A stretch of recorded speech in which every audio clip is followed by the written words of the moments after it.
शिष्य: गुरुजी, क्या हमें हमेशा चिंता से अकेले ही लड़ना पड़ता है या कोई हमारी मदद कर सकता है?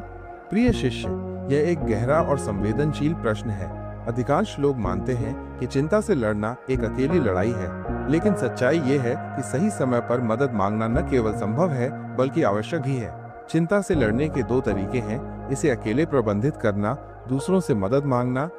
चिंता को अकेले प्रबंधित करना, स्व सहायता। कभी कभी हमें अपनी ताकत का एहसास नहीं होता।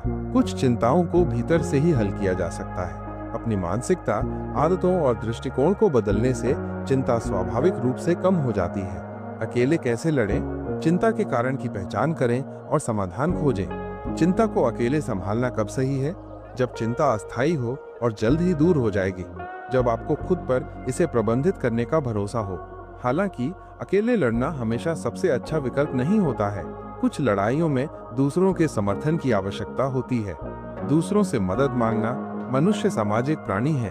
हर समस्या को अकेले हल करने की आवश्यकता नहीं होती है। कभी कभी दूसरों के पास वे उत्तर होते हैं जिनकी हमें तलाश होती है। सही व्यक्ति से बात करने से हमें एक नया दृष्टिकोण मिल सकता है, जिससे चिंता कम होती है।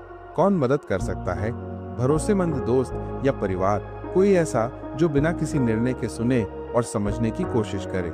किसी अनुभवी व्यक्ति से सलाह लेना जो सही रास्ता दिखा सके। कभी कभी एक सलाह चिंता को दूर करने में मदद कर सकती है। यदि चिंता बहुत अधिक हो जाती है और दैनिक जीवन को प्रभावित करती है, तो पेशेवर मदद लेना बुद्धिमानी है। ये कमजोरी नहीं है, ये मानसिक स्वास्थ्य का ध्यान रखना है। आपको कब मदद मांगनी चाहिए? जब चिंता बहुत लंबे समय तक रहे और आपके नियंत्रण से बाहर हो।